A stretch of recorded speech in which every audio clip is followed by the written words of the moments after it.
Welcome to Ithaca DSA Presents.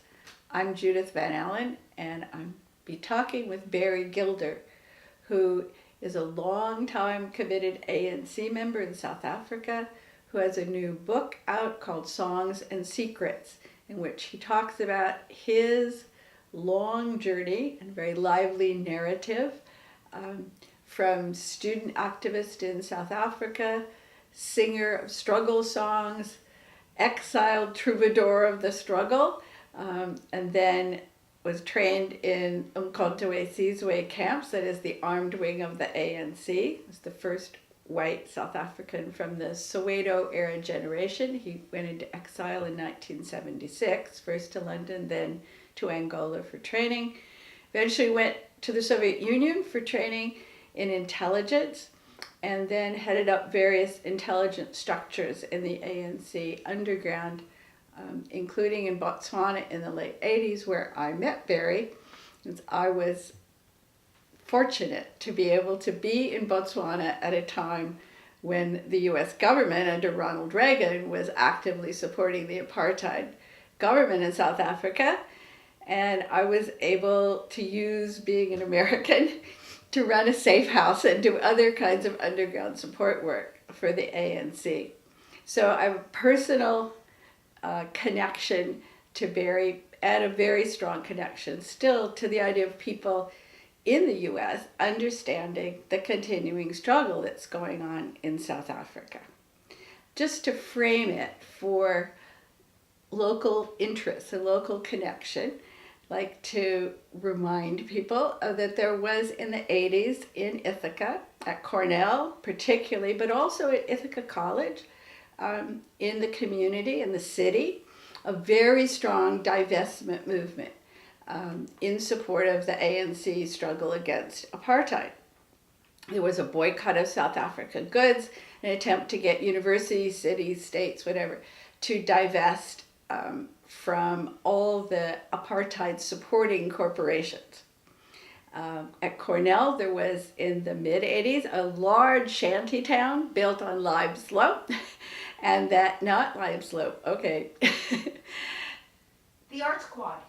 The Arts Quad. Sorry, and there were concerts. I remember Pete Seeger came.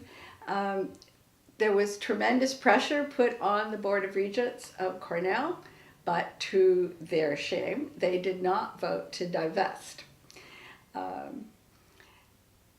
However, that movement included many DSA activists at the time, as well as a lot of other people, people who cared about the struggle against apartheid and were overjoyed, I think, to see a negotiated settlement, and the ANC elected overwhelmingly into government in 1995.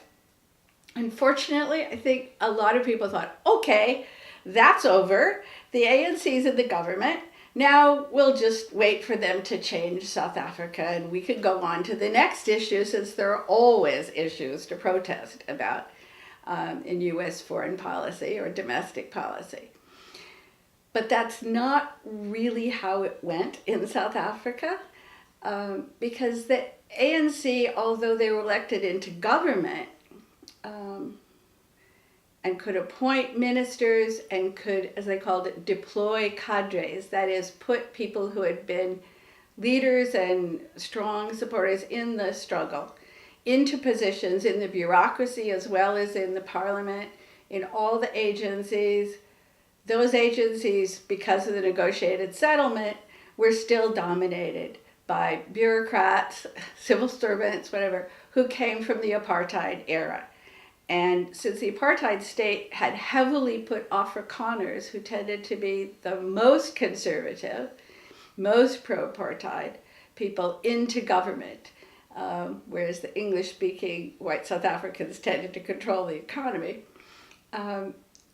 those people were not exactly supportive of the ANC project of transforming South Africa into a democratic South Africa. They understood their role as protecting that less than 20% of the population who were white and whose interests were not the same, whose interests were in keeping control, not simply of the government, not simply of the economy, which also was retained by white capital as part of the negotiated settlement, but also of the ideological understanding, what we call the hegemony, of ideas about how society should run. And the ANC cadres came in with strong commitments and a lot of experience, some of it even in administrative and organizing, but not in dealing with the particular situation they confronted within the state.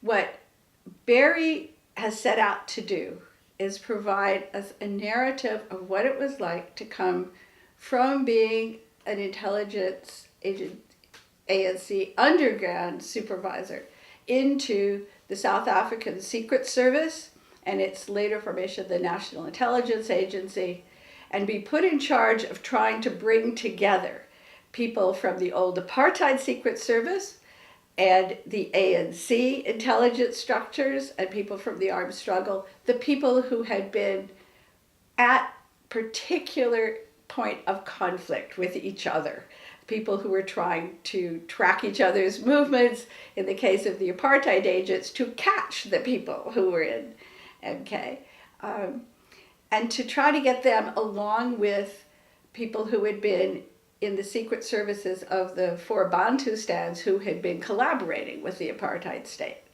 So it's one intense example of the difficulty of bringing together people from these different backgrounds with different interests, different understandings, different connections to the population, and trying to meld them into something that would serve the interests of the new democratic South Africa.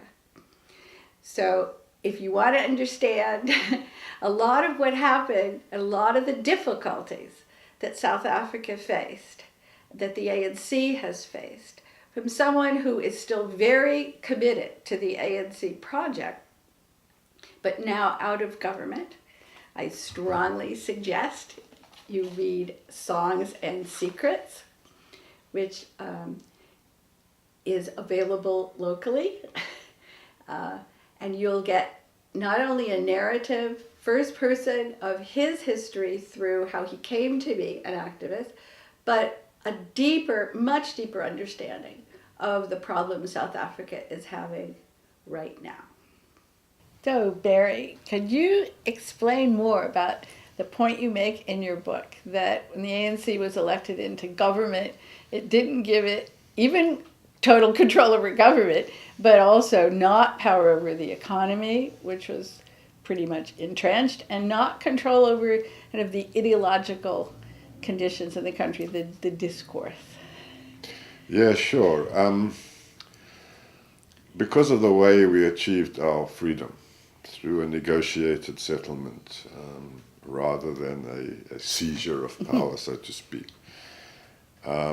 In spite of the fact that the ANC won a huge majority at the polls, we had to make a lot of compromises in getting to the point where we could have a free and fair election. And in a sense, those compromises dictated what we could do and how far we could go in transforming South Africa. You have to bear in mind, of course, that South Africa under apartheid was an extremely unequal, racist, unjust society. So the tasks that we had to try and turn that around were immense. We had to do it firstly with a bureaucracy which was not totally on our side. We had relatively few people that we could bring into the new government.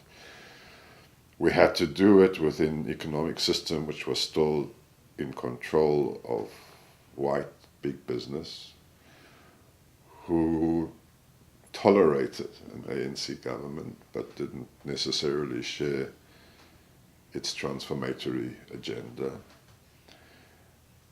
And we also had to do it in a context in which the values that drove us in our struggle against apartheid, non-racism, non-sexism, broadly what we call a progressive value system, was not one that was shared by those who controlled the channels of information. So really we were trying to turn apartheid around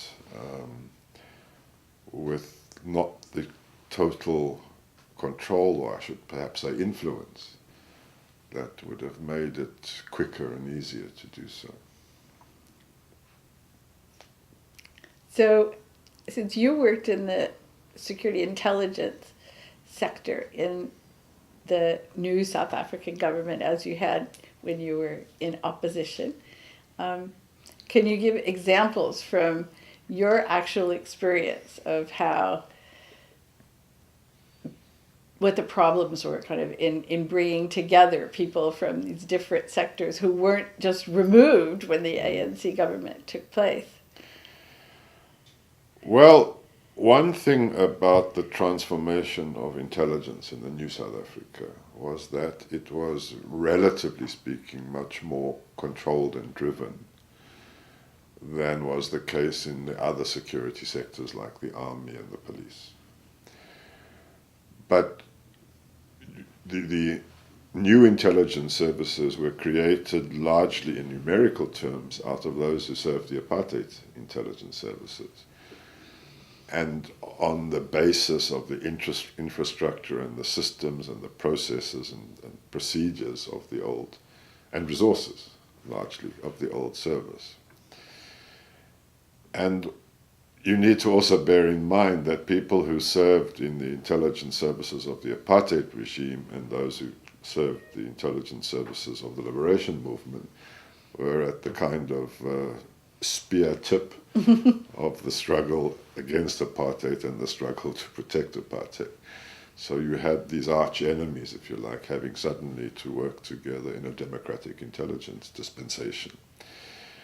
So it took us a very long time to do simple things, like agree what the intelligence priorities of a new democratic South Africa should be, because the priorities that the two components had previously were each other. So suddenly we had to, try and agree what should the intelligence priorities be. So that in itself was a very finely negotiated process. And our success as people coming in from the liberation movement into the new intelligence services was based largely on our force of argument, and to some extent on the senior positions that we had, where we could, at least in part, impose the policies and the approaches and the philosophy of the new government. But we inherited a culture that was very authoritarian, very sexist, racist, bureaucratic. So it was not just a question of the actual work, but also a question of changing organizational culture, of changing the culture of excessive secrecy, and so on and so forth. So it was a very difficult task, and as I say, to the extent that we were successful, depended on the people who had been injected into the new services to try and lead the transformation. And we won some things and we didn't win other things. It was an up and down process. Also, of course, having these two groups of people who had been enemies at the sharp end before democracy, you had distrust, you had continuing racism, continuing sexism, you had continuous tensions between each other, which took a long time to begin to defrost the relationship. So those are some of the challenges that we had. So did it seem to be moving and working? So, I mean, most Americans, what they're going to see is Invictus, or the film, right? Where everybody makes nice and ends up playing soccer together, or rugby, whatever. Rugby, right? What was the reality more like than that? Well, it's interesting.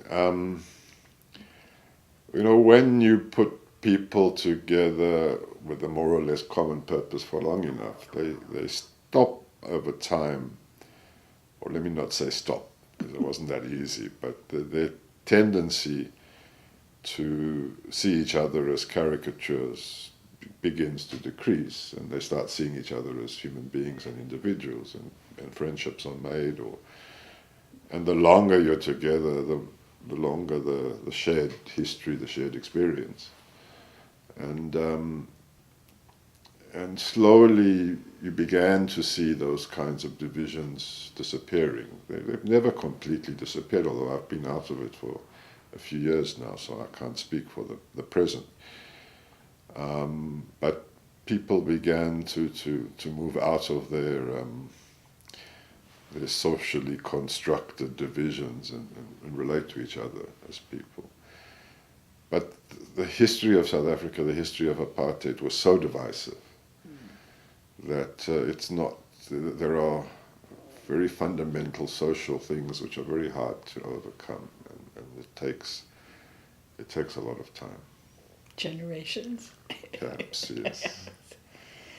To go back to the economic issue, one of the arguments that was often made at the time of the ANC moving into government, or particularly 1990 when it came out that the negotiations had been going on, that some of the discussions had been started from within the corporate sector within South Africa with the ANC, is the argument that the mining sector particularly, but white corporate South Africa had decided that apartheid wasn't really serving its purposes anymore, and it would be better to negotiate a settlement with the ANC that would allow them to keep control of the economy. Does that ring true to you? Absolutely. In fact, in my book, I make the point that there was a conjuncture at that moment in time in the late 80s, as the Soviet Union was collapsing, as the apartheid economy was stagnating, as the domestic and international pressure against apartheid was rising.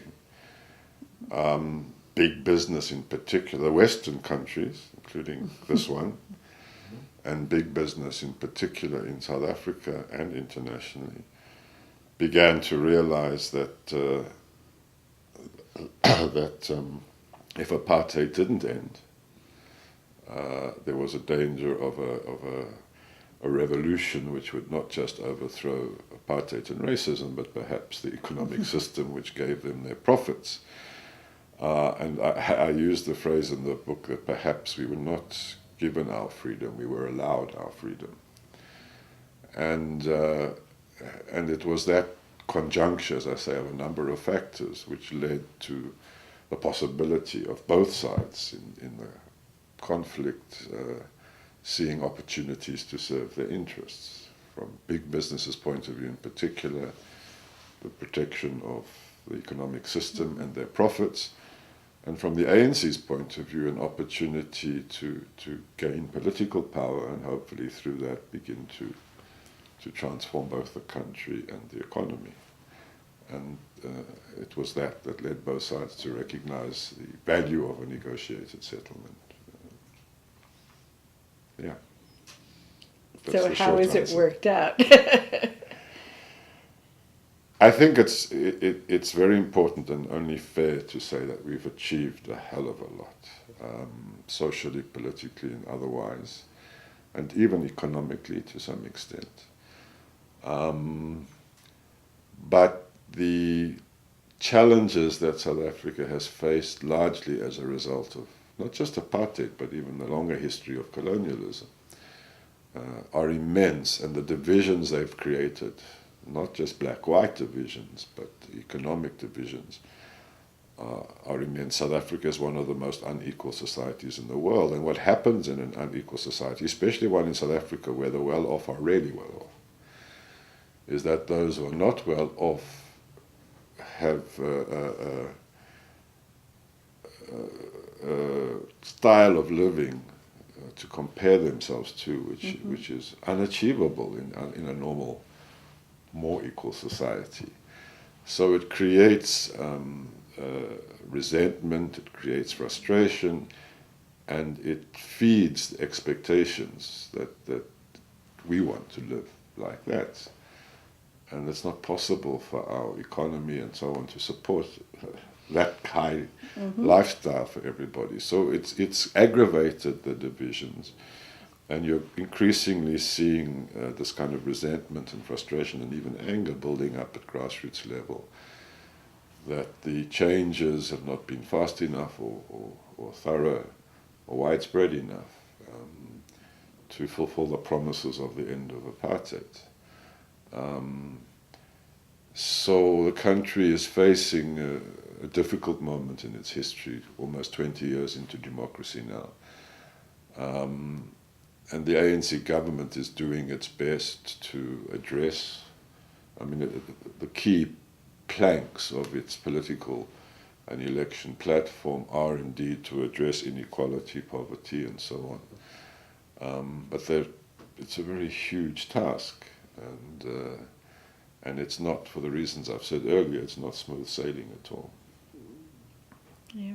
One of the things I noticed when I visit, I was there this year and last year, most recently, is that if you look, or if you're with someone who can show you, you can see tremendous progressive developments, like huge housing construction, even with solar power on the roof, which you wouldn't see here. The government isn't doing that here for the poor in the U.S. We have one of the most unequal systems in the world, and the most unequal among the industrial developed countries.